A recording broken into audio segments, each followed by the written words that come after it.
Vamos a comenzar, así que invitamos a quienes están indecisos en la puerta a tomar asiento.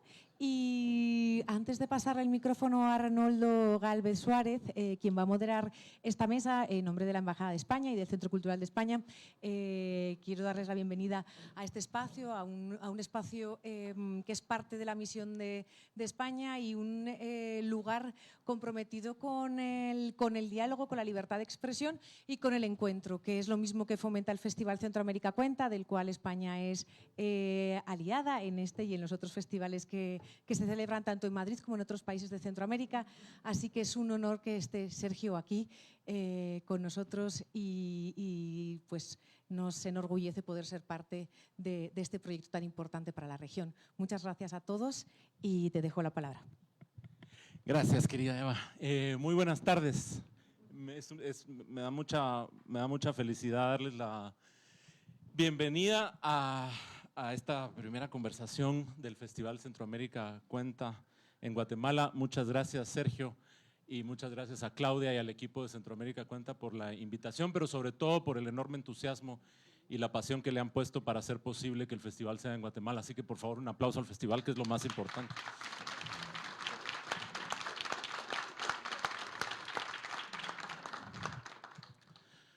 Hoy vamos a hablar de un tema que nos gusta mucho hablar en Guatemala, que es de Asturias, y cómo leer su obra hoy.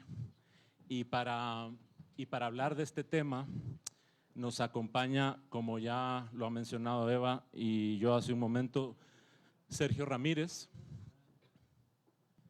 Sergio es novelista, como todos saben, cuentista, ensayista y premio Cervantes nicaragüense. Y nos acompaña también Horacio Castellanos Moya, novelista, cuentista y ensayista salvadoreño, distinguido entre otros reconocimientos con el Premio Iberoamericano de Narrativa Manuel Rojas. Ambos, Sergio y Horacio, son dos escritores centroamericanos contemporáneos de los que con mayor rigor y profundidad han pensado, sentido y contado Centroamérica, y yo creo que sus obras son absolutamente imprescindibles para comprender esta región. Y también nos acompaña Carmen Lucía Alvarado, escritora, poeta, ensayista, editora de uno de los proyectos editoriales más estimulantes surgidos en los últimos años en la región, que es Catafixia Editorial. Y para Carmen también pensar Guatemala, pensar la identidad, pensar el surgimiento de nuestra identidad a partir de encuentros a veces violentos está en el centro de sus preocupaciones vitales y literarias. Así que esta conversación promete en ese sentido ser muy rica. Yo nada más quisiera decir muy rápidamente unas palabras a manera, si se quiere, de coordenadas para la conversación. Por supuesto que se pueden romper completamente. Miguel Ángel Asturias publicó en 1930 un libro rarísimo, inclasificable, Leyendas de Guatemala, que es el resultado de su encuentro con el Popol Vuh en París en los años 20, pero también de su contacto con las vanguardias europeas a las que tenía acceso en París. Este libro tenía relatos, tenía vocación narrativa, pero no era un libro de cuentos, era algo más, era un artefacto poético muy sofisticado que tendía puentes entre la imaginación ancestral de los pueblos de este lado del mundo y las vanguardias del temprano siglo XX con las que él estaba teniendo contacto. Es decir, es un libro que es al mismo tiempo modernista, que es al mismo tiempo surrealista. De hecho, en esa clave lo leyó Paul Valéry, que escribió el prólogo, pero también es un intento de diseccionar el mito desde dentro. Con un pie en el pasado y otro en el futuro, Asturias hizo lo que hacen los mejores, que es reconocer la tradición y al mismo tiempo renovarla. En su caso, además, no se trataba solo de reconocerse en la tradición del idioma aprendido, sino también del idioma perdido, del idioma que ya no le pudieron enseñar sus padres. El lenguaje torrencial de Asturias, su música interna, nos recuerdan el origen ritual y litúrgico de la poesía. En esas páginas Asturias convierte en texto el encuentro violento entre dos formas del barroco, entre dos formas del horror vacui, tanto el de la estela maya de hace 1500 años como el del retablo barroco del siglo XVII. Carmen me lo dijo hace unas semanas en una conversación que estábamos teniendo sobre esta mesa, que en Leyendas de Guatemala ya están todas las claves de lo que será la obra posterior de Asturias, El señor presidente, anticipando lo que serán después las novelas de dictador, pero sobre todo Hombres de Maíz, Mulata de Tal, El Alajadito, entre tantas otras. Sin embargo, algo en la naturaleza misma de su obra, y por eso es que queremos entender cómo se lee la obra de Asturias hoy, y también en ciertos accidentes biográficos, parecen haber provocado que hoy carezca del favor editorial y de los lectores. En Guatemala, por supuesto, se lo sigue leyendo y editando, gracias, entre otros, a la incansable determinación de Raúl Figueroa Sarti de FIG Editores, que ha puesto en circulación la obra de Asturias completa, con mucha dignidad y en ediciones muy hermosas. También podemos hablar de la edición de la RAE del señor presidente, pero no sabemos mucho más allá de nuestras fronteras qué ha pasado con la obra de Asturias. Como todo ser humano, Asturias fue la suma de sus propias contradicciones, pero también incluso sus opiniones, sus posturas, muchas de ellas quizá atribuibles a su juventud o a la época, o los cargos que ocupó, lo confrontaron con generaciones posteriores. Y no sabemos muy bien cuál es el impacto de eso. Ya sabemos que el escrutinio de la vida de un artista puede favorecer o entorpecer el aprecio que tengamos por su obra, según hacia dónde soplen los vientos de la política, de la estética o de la moral pública. En cualquier caso, el destino de los escritores y de sus obras es incierto. Claramente el premio Nobel no es un pasaporte a la eternidad, digamos, y a la inmortalidad. La lista del Nobel está llena de escritores que no leemos y que no se editan. Y son las nuevas generaciones de lectores, en todo caso, quienes, si quieren, podrán revalidar una obra y colocarla otra vez en el centro de sus intereses.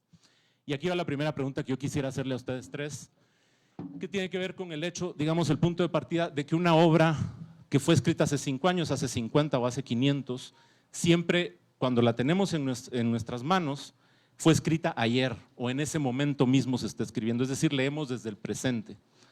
Y a mí, en esta mesa diversa, conformada por un nicaragüense, un salvadoreño y una guatemalteca, me interesa mucho, en principio, conocer cuáles fueron las circunstancias en que ustedes tres leyeron la obra de Asturias por primera vez y cuál fue el impacto que esta obra tuvo sobre ustedes en los distintos momentos y en las distintas realidades histórico y políticas en que lo leyeron y se acercaron a su obra. Y Sergio, me encantaría si comenzamos contigo.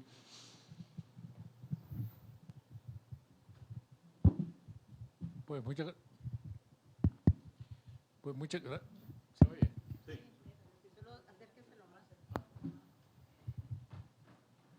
¿Aló? Sí, se oye. Muy bien.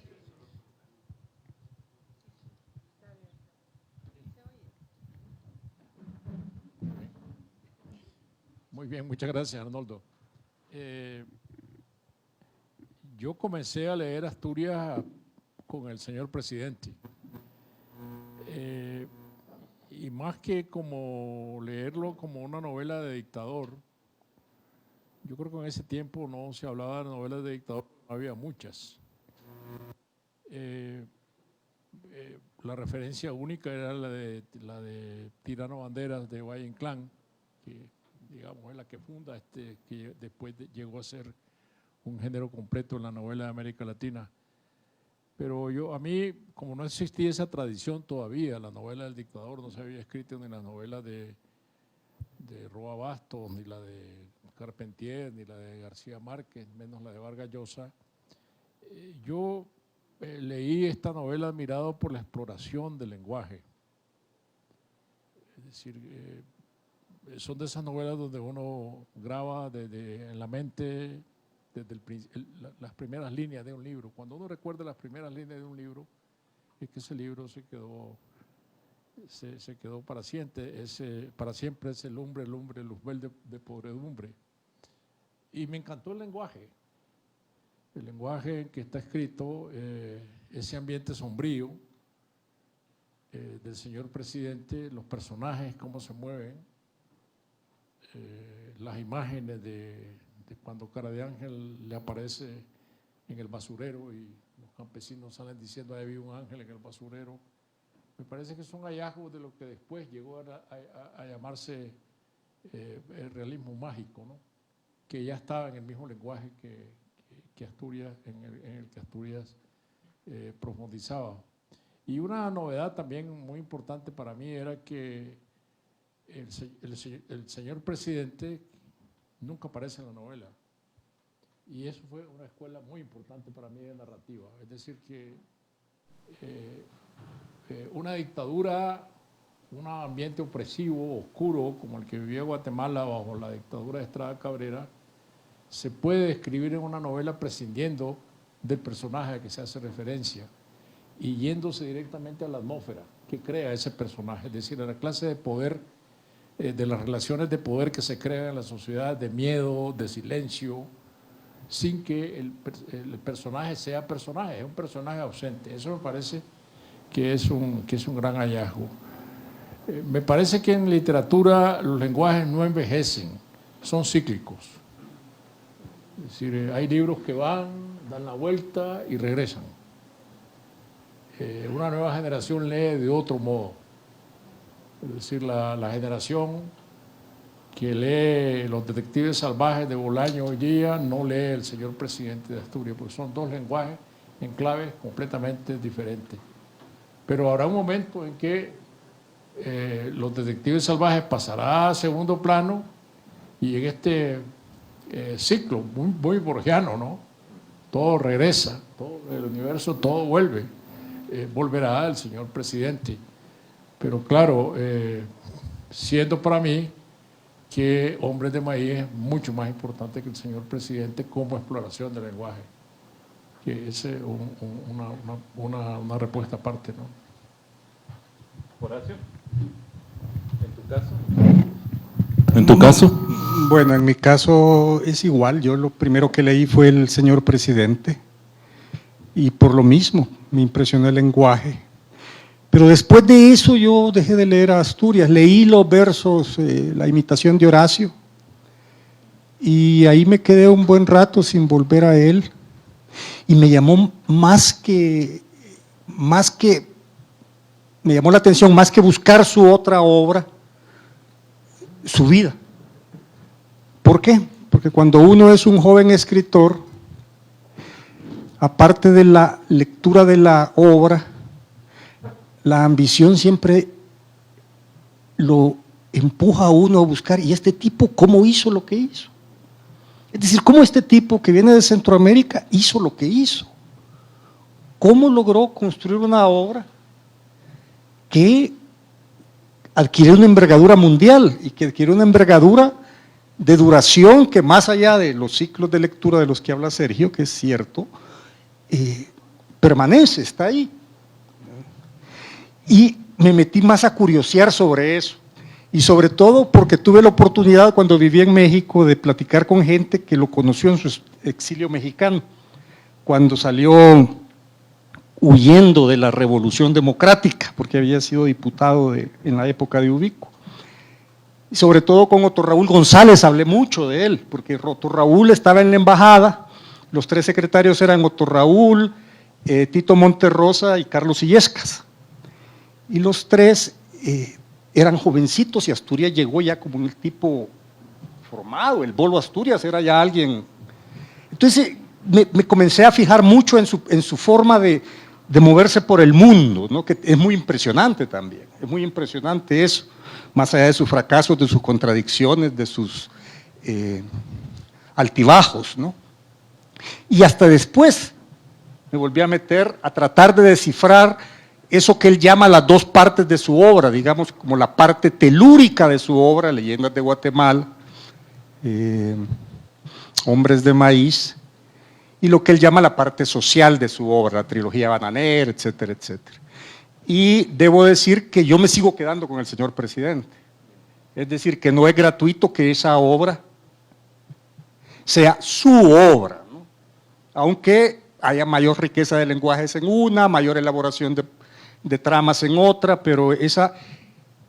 Y luego lo comprendí, leyendo una entrevista con él, un libro de entrevistas con él, comprendí, escribió 19 veces ese manuscrito. Es decir, 19 veces pasó en limpio, a mano, el señor presidente, cuando todavía era un manuscrito para él, que no tenía ninguna posibilidad de publicarlo en Francia. Entonces yo creo que es muy interesante ver, por un lado, la relación de Asturias con la literatura y su carrera literaria. Carrera es una palabra horrible, pero hay una carrera literaria. Y por el otro lado, su obra, ¿verdad? Y las dos son apasionantes para mí, ¿verdad? Las dos son apasionantes, eso podría decir. Antes de pasarte, Carmen, solo un comentario, porque además creo que vos en algún momento lo vas a abordar, que es un tema del que hemos hablado, y es el hecho de que ese montón de manuscritos que escribe sobre el señor presidente, es decir, es una novela que pudo haber sido publicada antes y la fecha de publicación cambia también su historia, es decir, su condición de pionera, que de todos modos se la reconocemos, lo sería mucho más si hubiera encontrado circunstancias de publicación 20 años antes, cuando la novela ya estaba lista. Pero de pionera sí, pero la novela fue un fracaso cuando la publicó, ¿verdad? Entonces, esos son los cambios de la vida, pues, es decir, esa edición de Costa Mica es una edición que no se vendió nada, si el hombre no se va a Buenos Aires, ese libro se pierde, o quizá no. Lo que te quiero decir es que es un enigma Asturias, ¿no? Es un enigma en buena medida aún. Lo que era Costamic, ¿no? Es decir, cuando uno explora por qué Asturias fue a buscar Costamic, uno dice, no tenía editor. Ninguna editorial comercial se interesó por este libro, porque Costamic, y yo conocí todavía esta editorial, publicada por encargo.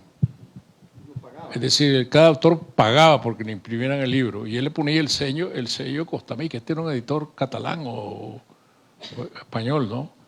Pero no era una editorial comercial. A ti te entregaban toda la tirada del libro, si querías, porque no iba a las librerías. Tú tenías que irlo a poner a las librerías. Entonces es muy extraño que la edición príncipe de este libro haya salido una editorial semejante, ¿no? Perdón. Carmen. Yo quiero, buenas tardes, hola, qué gusto.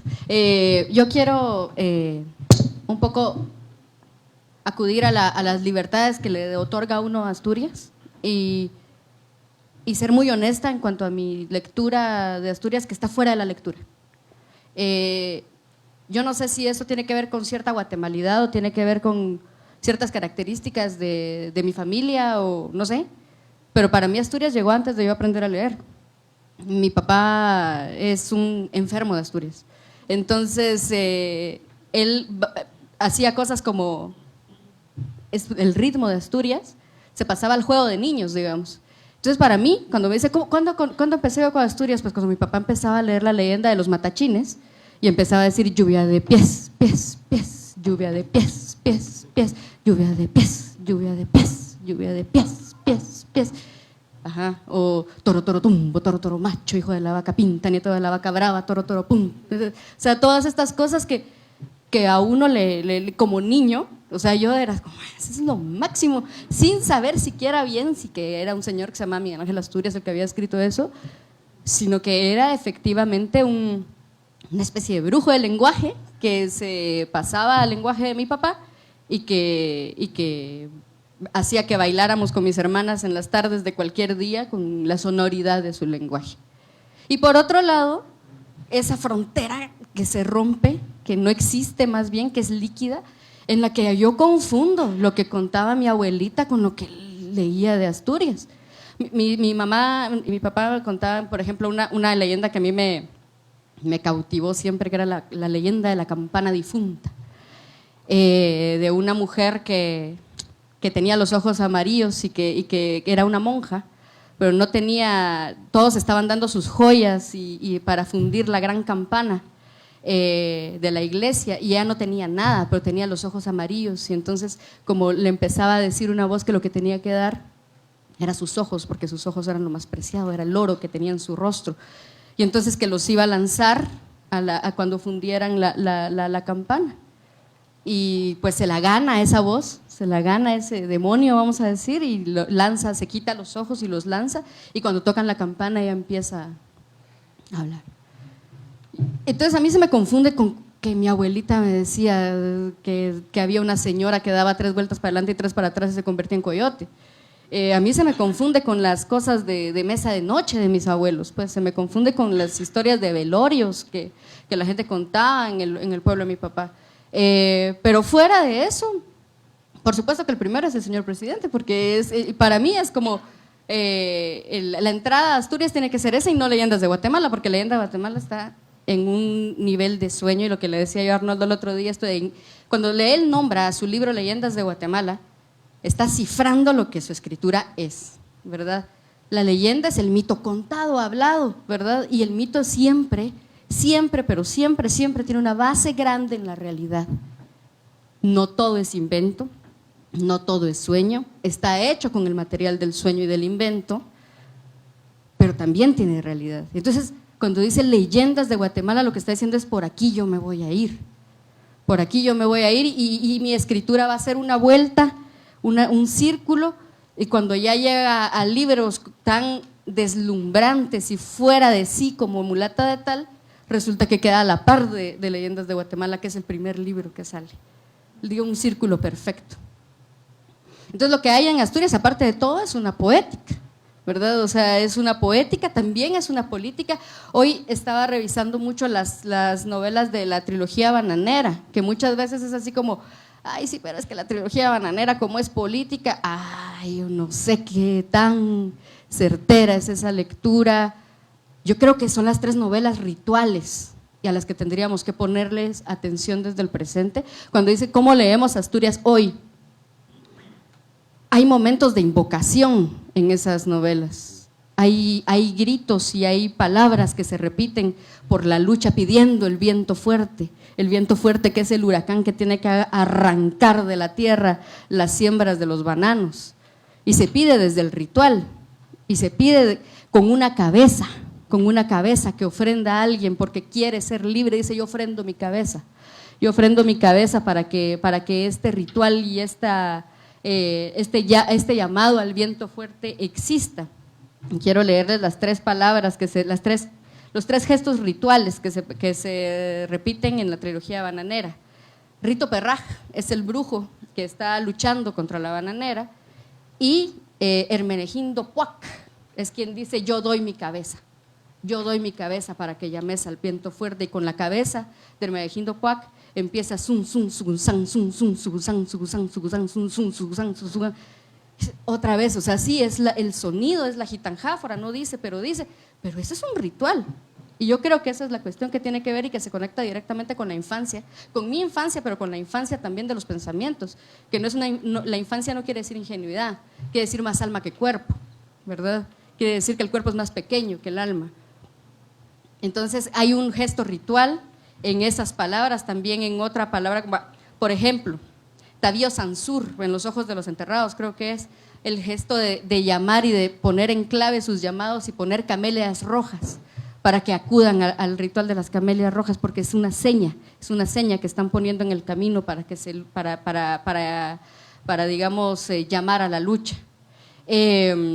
Ahorita se me va la otra palabra, pero vamos a ver, sí, pero hay muchas palabras. Son coronzón es en el Papa Verde, que es un hombre mulato que llama también son coronzón, son llamados a la lucha, son rituales. ¿Cómo hay que leer Asturias desde acá? Hay que leerlo como eso, como la unión de la política, la poética y la lucha en la palabra. La literatura es ese puente, y nadie más claro que Asturias lo ha hecho.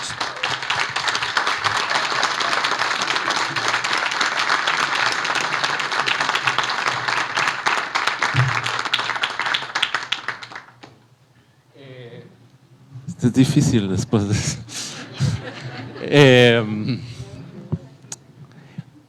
Iba a retomar algunos de los temas que ha respondido, pero también que mencionó Sergio y Horacio, y es que, digamos, si lo trasladamos al tiempo de hoy, considerando los tiempos que corren y las características del tiempo que corren, la de Asturias es una obra que, para un lector común de literatura, es una obra que se lee cuesta arriba, que exige de sus lectores algo más que seguir el hilo, que lo has ilustrado perfectamente bien, Carmen, el hilo de un argumento, una secuencia de ideas.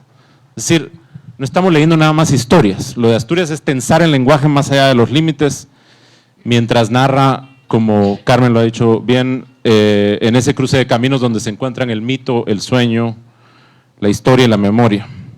Pero considerando estos tiempos, ¿les parece a ustedes, en los tiempos en que ustedes lo leyeron, que eso ya era una literatura que estaba escrita para leerse así, sin, digamos, necesariamente seguir un hilo argumental, narrativo, y que era cuesta arriba por su lenguaje. Es decir, si ya en ese momento en que se produce era excepcional, o les parece que había un momento de la historia de la literatura en que era más favorable que ese tipo de libros se producen. Y preguntar esto sería también preguntar cómo se lee hoy Paradiso de Lezama Lima, o cómo se lee hoy Los Pasos Perdidos de Carpentier y tantos otros. Y no sé cuánto los lectores contemporáneos estamos listos para enfrentarnos a esa tensión del lenguaje, más allá de que nos cuenten una historia. Y supongo que hay una dimensión del mercado aquí también, en donde está priorizado absolutamente, digamos, el acto de contar historias y que nos cuenten bien una historia, ¿no? Y que para eso leemos. Sergio.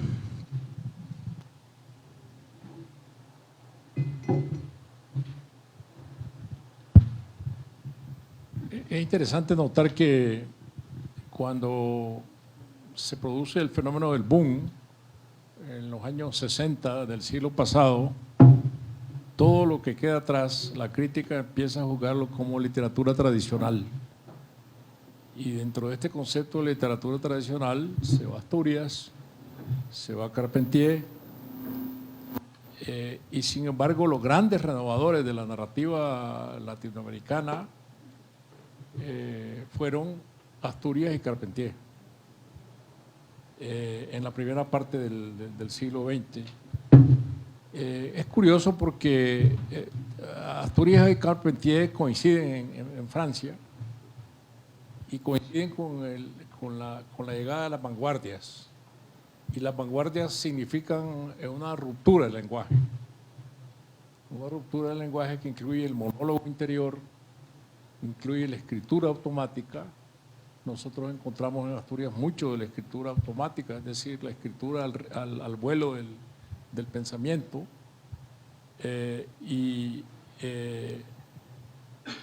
Pero algo más importante que eso también es que tanto Asturias como Carpentier se encuentran con sus propios países en Francia.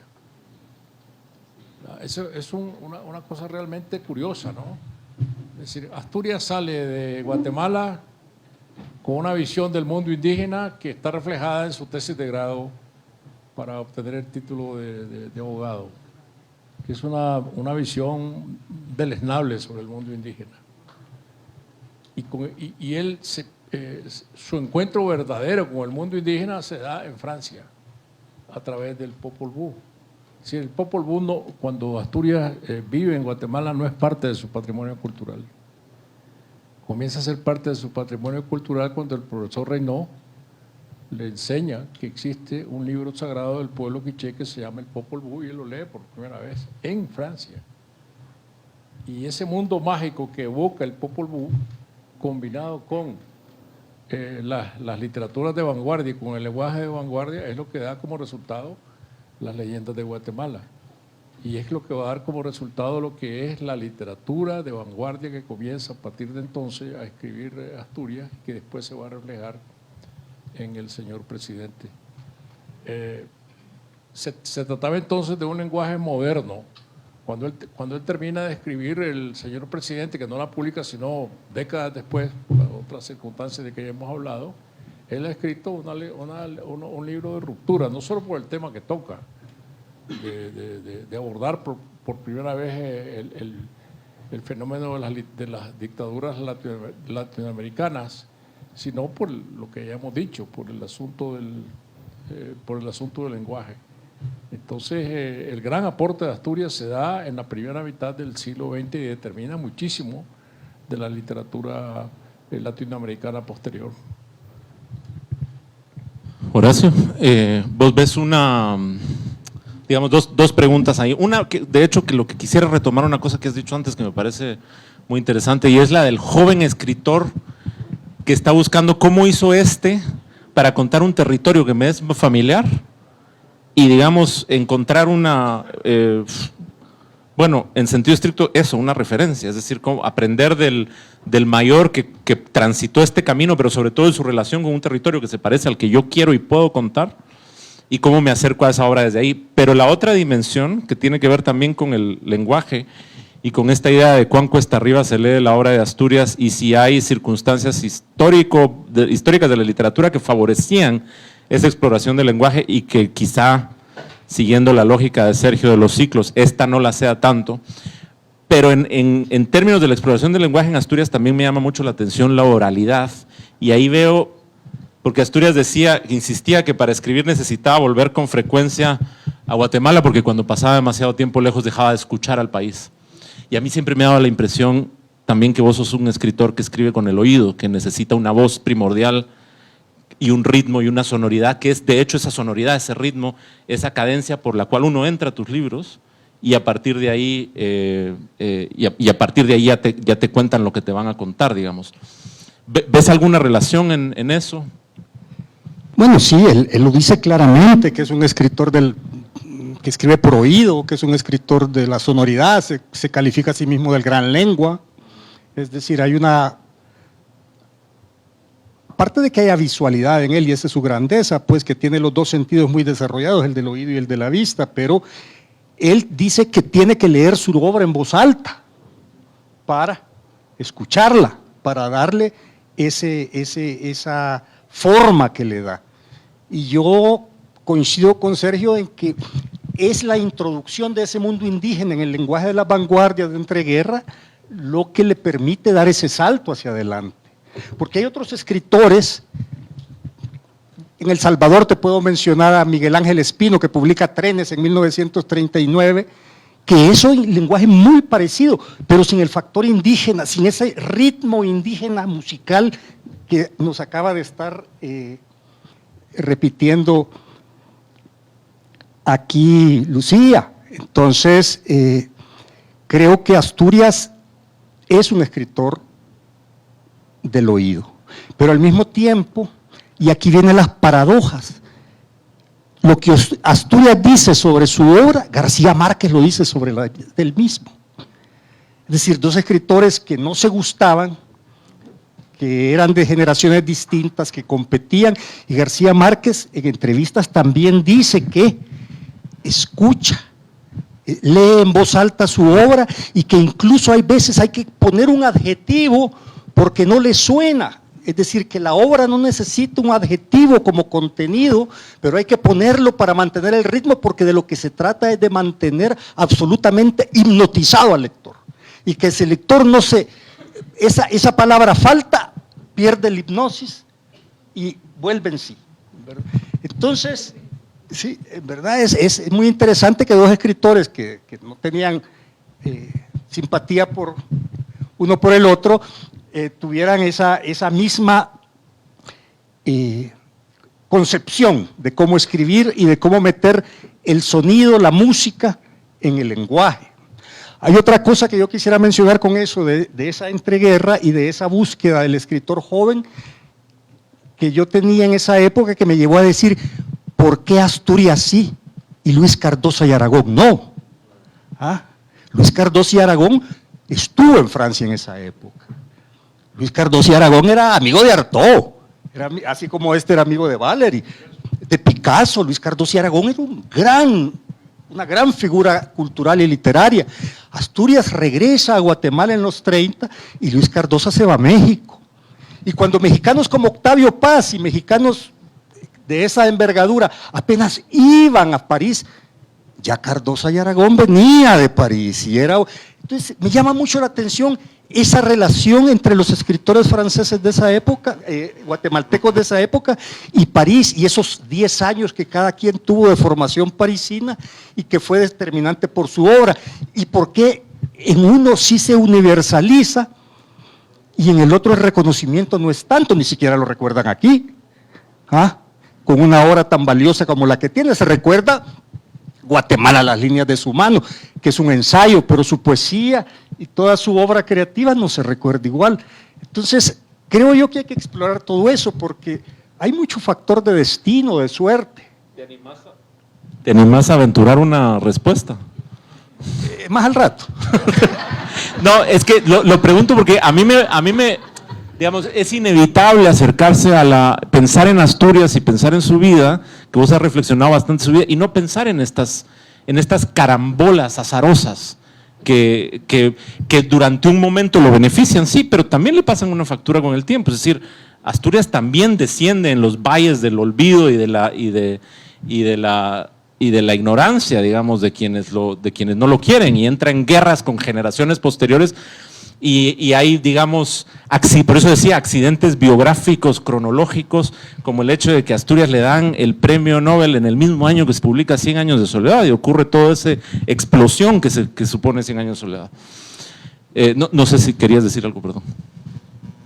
No, decir algo, repetir algo también de lo que estaba diciendo Sergio en relación a estos ciclos de las lecturas. Hace poco yo releí pedazos del Río, novelas de caballería de Cardoso y Aragón, y digo, ¿y esto por qué no se lee ahora? Esto es muy grande, es decir, este hombre estaba en el centro de todo en buena medida en su tiempo. ¿Y cómo se queda a un lado y su nombre no suena como el de Asturias? ¿Ah?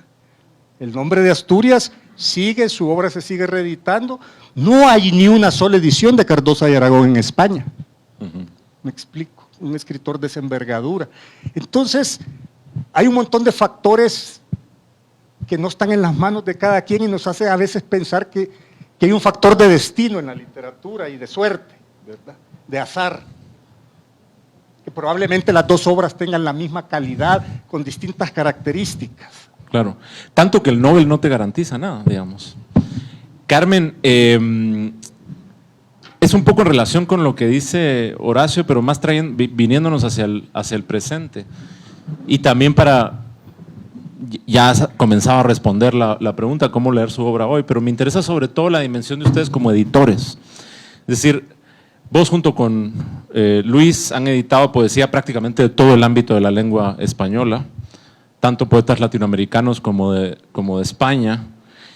Y ¿vos ves que puede existir un diálogo entre la dimensión poética de la obra de Asturias, que es sobre todo a la que te has referido, con lo que ustedes ven y atestiguan cotidianamente desde su trabajo de editores de la poesía contemporánea que se produce en idioma español? Muchas respuestas, creo yo. Creo que hay un montón de sí y un montón de no, ¿verdad? O sea, porque estás hablando ahí también de las intenciones escriturales de cada persona.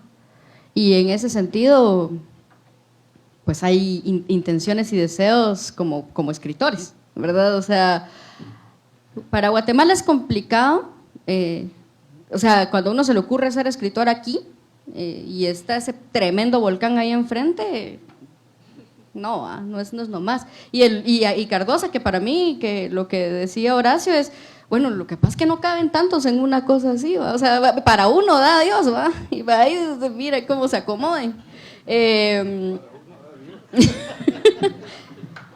Pero la cuestión es que es una tradición potente, ¿verdad? Y es una tradición fuerte. Y creo que con todo y lo que este movimiento que era famoso, que contaba siempre que podía Mario Roberto Morales de Matemos a Miguel Ángel Asturias. Yo me imagino ser patojo cuando él ganó el Nobel y estaba en boca de todos. Debe haber sido tremendo. Y lo que no quieren los escritores, lo que no quiere el sapo, que lo echan al agua, andar hablando mal, pues, va, y diciendo como, ay, total viejo ese, ya pasó, ya querían que se muriera, porque es difícil cargar con una tradición tan pesada, que aparte de todo se une de una forma muy tremenda y muy certera a la tradición que nos hereda nuestra cultura madre, ¿verdad? Lo que decías, es más parecido a una estela, es más parecido a un templo que a ciertas cosas puramente de la palabra, es más parecida a la memoria de mis abuelos que a la memoria que a cosas meramente literarias. Entonces,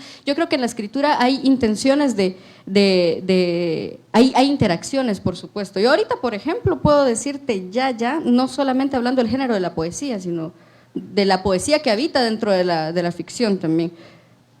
El último premio Monteforte de novela que ganó Martín Díaz Valdés es absolutamente un heredero de Asturias, y creo que con la benevolencia que dan las décadas de separación, en que uno ya no se siente con esa cosa como, ay, estoy jugando un Asturitas. Un pequeño comentario, qué bueno que me entendiste, porque no me refería, digamos, a poetas que han editado ustedes, porque, digamos, si algo pretende la obra de Asturias, y cuando estamos hablando de Asturias vamos a asumir esa clave, es no hacer demasiada distinción entre la prosa narrativa y el impulso y el, digamos, poético. O sea que Exactamente. bien por mencionar el libro de Martín Díaz Valdés, porque eso, claro, Exacto. es Yo una creo- novela, pues. Y aparte de todo, creo que estás hablando de una cadencia y estás hablando de una lógica del pensamiento, que eso pasa con las literaturas en todos los países, digamos, o sea, hay formas de hablar, hay acentos, hay ciertas modulaciones de la voz que cuando se logran atrapar en la escritura, lograste algo, pero no solo es eso, también es la estructura interna del pensamiento. Ayer hablábamos del caso de un libro que se va a publicar pronto, del título de un libro, que no lo va a decir porque es un libro que todavía no se ha ni anunciado, pero Philip sabe de qué estoy hablando. Y es hablar de, hay ciertas escrituras que le develan a uno cómo uno piensa, cómo uno siente, y yo creo que esa es la grandeza de ciertos escritores, que dices que yo no dije eso, pero cabal lo había pensado en esa misma estructura del pensamiento. Es lo que se llama idiosincrasia, pero debería haber una palabra un poquito más certera para la estructura mental de cómo pensamos en ciertos territorios. Y yo lo pienso mucho en la obra de ustedes también, ¿verdad? O sea, cuando escucho, ¿verdad?, ciertas cosas y digo yo, esto no puede ser más salvadoreño, ¿verdad? O sea, es así como lo escucho, siento ese pulso, ¿verdad? Y recuerdo y conecto con gentes y lo mismo con todos, pues. Entonces creo yo que hay, aunque no hayan intenciones, hay una tradición, hay una línea, hay manos que se agarran, no se puede, no. El Bolo Flores, por ejemplo. El Bolo Flores es un heredero de Asturias, absolutamente, esa cantidad de lenguaje y todo, y está contando una historia y está perfectamente delineada, pero tiene una cantidad de idas y venidas en la forma de pensar, en la estructura de su pensamiento, como en la estructura de su lenguaje, como en la sonoridad de ese lenguaje. Por ejemplo, Luis de León tiene una cuestión en el ambiente, ¿verdad? Lo que decía Sergio de la cómo se dice una dictadura sin decir al dictador. Yo pienso que eso fue lo que tomó Luis de León y lo transformó y también lo hace parte de esta tradición robusta de las escrituras de por lo menos Mesoamérica, diría yo, para no ponerle nombres de países a las tradiciones. Bueno, entonces la respuesta es sí, ¿verdad? Aunque no lo querrás, te vas a unir a esas intenciones. Una acotación. ¿Por qué al Bolo Flores se le dice Bolo Flores y a Asturias no se le dice Bolo Asturias, como se le decía en su época? Muy interesante, ¿no? En su época sí, ¿no?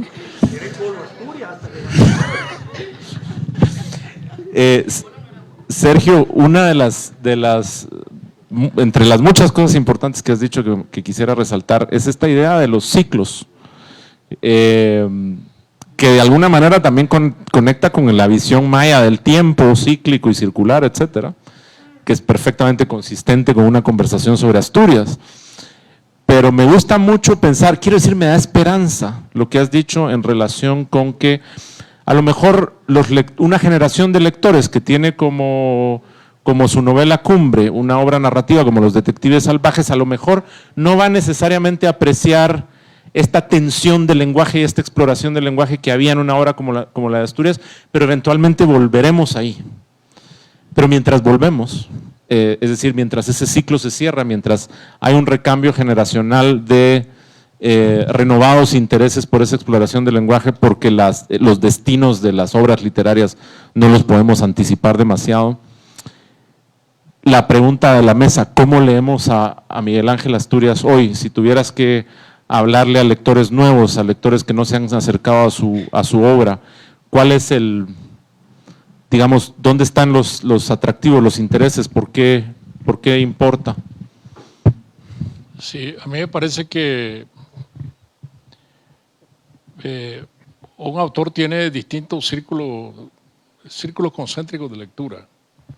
El primer círculo, como quien deja caer una piedra en el agua, ¿no? El primer círculo es su propio país. Y cómo ese escritor conecta el público, vamos a decir el público joven, conecta con ese escritor a través de su propia historia y qué sentido tiene su propia historia, o qué divorcio o acercamiento tiene con su propia historia. tomemos dos libros emblemáticos de Asturias, El señor presidente y Hombres de Maíz.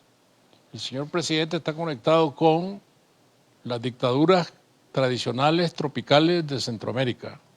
Es decir, el arquetipo de dictador muy por encima de Ubico, sigue siendo en Centroamérica Estrada Cabrera. Basta leer Exe Pericles de Rafael Arevalo Martínez, que es un libro maravilloso, olvidado. Tenemos otro libro olvidado, un libro maravilloso, y El hombre que parecía un caballo, ya no se diga, es el primer libro de vanguardia verdadero que hay en Centroamérica. El hombre que parecía un caballo. Bueno, pero uno se da cuenta de lo que es la dimensión de esta dictadura. Es decir, cómo juzga un joven el pasado de Guatemala. Ahí está la primera conexión. ¿Está hecho cargo de su pasado? ¿Está hecho cargo de su historia? ¿Tiene conciencia de que este país vivió muchos años bajo dictaduras atroces?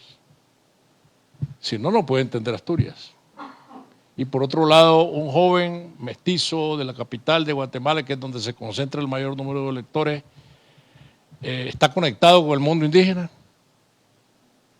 ¿Entiende ese mundo indígena o sigue siendo ese mundo indígena ajeno, formado por extraterrestres?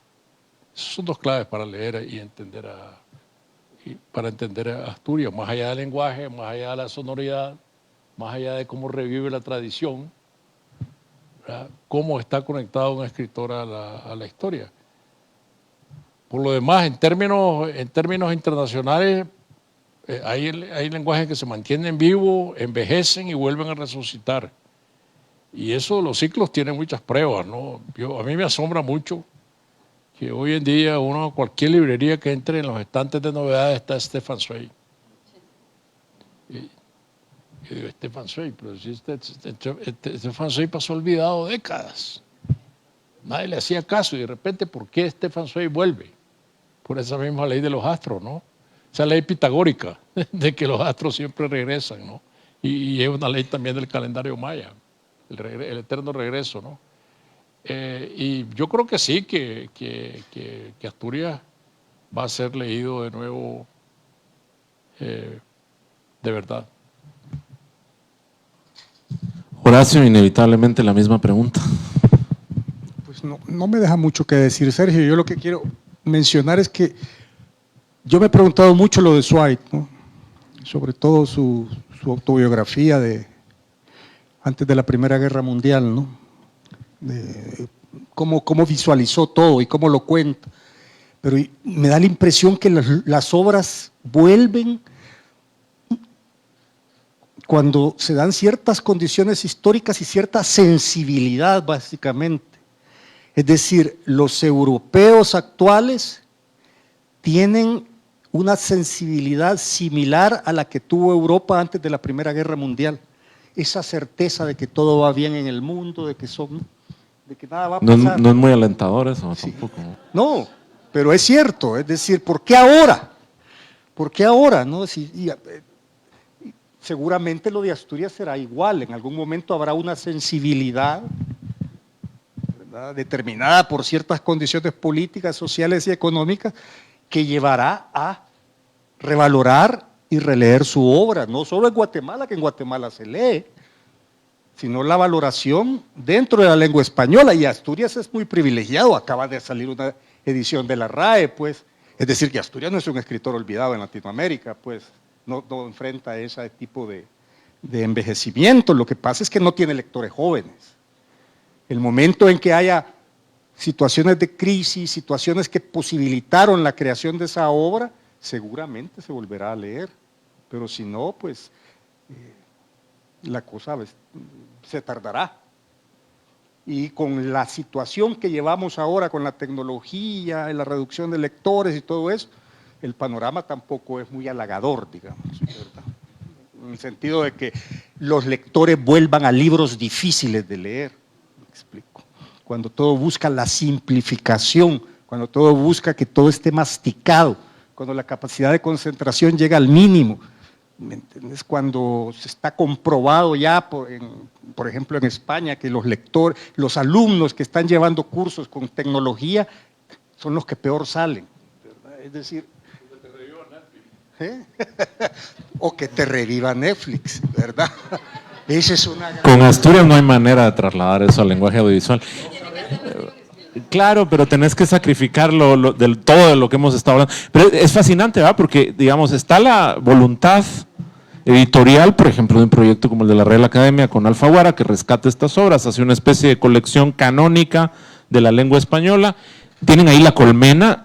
Eso no necesariamente, yo no lo sé, igual estoy hablando tonterías, no sé cuánto se lee La Colmena de Cela, no sé cuánto se lee Yo el Supremo de Roa Bastos, que también está en esa colección. Claro. Bueno, eso puede beneficiarlo y no, porque en la medida en que se vuelven obligatorias y son lecturas escolares, pues. Bueno, vos fuiste la primera que comenzó a aventurar una respuesta para la pregunta de la mesa. Carmen, ¿cómo leemos a Miguel Ángel Asturias hoy? Pues eso. Muchas cosas que hay que tomar con cierta delicadeza y con bastante estrategia. El momento en el que se lee Asturias en el sistema educativo en Guatemala es muy delicado. Yo me recuerdo cuando una prima mía tenía 13 años, yo era menor, 4 años menor, y llegó angustiada con mis papás porque es que me pusieron a leer esto, yo no entiendo, yo no me acuerdo si era, de plano era señor presidente. Y uno y lo odió, ¿verdad? Lo odió. Entonces, no sé, no está bueno eso, ¿verdad? Hay formas de llegar a Asturias antes que con una lectura obligada dentro de un sistema educativo que no te media de otra forma más que ponerte el libro encima. Entonces creo que, y Asturias mismo es vasto y puede llegarse a él por otras vías, eso pensando en chavitos, en sistema educativo. Por otro lado, la misma literatura, o sea, te das cuenta que al rato el mundo se inclina porque todo sea lo mínimo, porque todo sea lo más limpio, el minimalismo de la cabeza, ¿verdad? Ya no de la estética, sino de la cabeza. Y entonces todo es inmediato, todo es veloz y una cosa ahí con la limpieza, a veces pasa en el lenguaje también, en las intenciones literarias, también en el arte y todo, y está bueno, pues hay exploraciones que hay que hacer, pero todo topa. Y en algún momento vamos a necesitar llenar de hierbas, llenar de raíces, llenar de voces de abuelos, llenar de rocas, llenar de selva, llenar de cosas ancestrales, nuestros códigos y nuestras escrituras. Tal vez ese momento esté cerca, tal vez no. Ahorita yo diría la literatura que más vende es como la que está más ahí, inmediata, a veces, ¿verdad? Hay de todo, pero creo yo que las mismas tradiciones o los mismos momentos literarios se cansan y vuelven a buscar, ¿verdad? Y entonces eso, que Asturias está ahí y que también es cierto, o sea, en Guatemala sí se le lee. Recientemente, que a vos también te hicieron las mismas preguntas desde la BBC, que nos preguntaban que por qué Asturias no se lee afuera, y yo le decía a la chava, pues pregúntele a los de afuera, porque nosotros hacemos lo que tenemos que hacer, señor. O sea, nosotros vendemos los libros, hacemos cosas, ahí están todos editando y haciendo todo lo que se puede, pues, ¿verdad? O sea, se reconoce la grandeza de un escritor que es un monumento, de una tradición que tiene sus paralelos, siempre va a ser así, siempre se va a hablar de Cardosa cuando hablemos de Asturias, por ejemplo, que es otro monumento y tantos más que vienen ahí. Entonces creo yo que sí, que hay regresos, pero también Asturias es como cuando uno está desesperado y no sabe más qué hacer y que por más ateo que se cree se va a meter a la iglesia porque está desesperado, así en la escritura, ya no aguanto, no sé para dónde agarro, que no sé qué, entro a mi iglesia que se llama Miguel Ángel Asturias y ahí están ciertas respuestas. Lo hablo desde la escritura también, ¿verdad? Entonces, no sé, pasan muchas cosas, hay muchas variantes, pero sin duda creo yo que los caminos son varios, por lo menos son 4, dijera él mismo, que siempre ponía los 4 caminos hacia Xibalbá, el rojo, el negro, el blanco y el amarillo, y hay muchas formas de llegar a esa cuestión aparentemente oculta. Y yo no quería terminar de hablar sin decir que a mí una cosa que me estremece y me conmueve mucho de Asturias es una resistencia profunda, que poco tiene que ver con sus ideas desde la lógica y desde su tesis de derecho, que era su tesis de derecho, no era su escritura, de un patojo de 20 años, pero que cuando él se va, ¿verdad?, se va a Europa, siente con las leyes del lugar que lo parió, y entonces hace una escritura que nos da a nosotros una resistencia, una continuidad en lo mítico y en lo sagrado. Entonces yo no quería dejar de decir que a mí, Por ejemplo, recordarme que hoy en el calendario maya es el día Oxlajuj Aj, 13 raíz, 13 milpa, de la que siempre vamos a ir a comer, es lo mismo que decir alumbre, alumbre la luz de los velos sobre la piedra de alumbre. Es lo mismo, estamos cifrados ahí. Es una gran cosa, no es solamente literatura, no es solamente misticismo, es todo eso y más.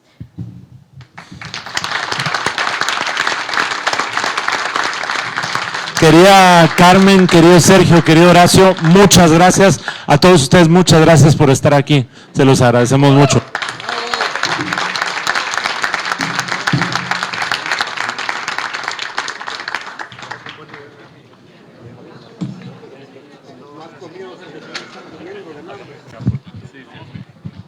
Por favor.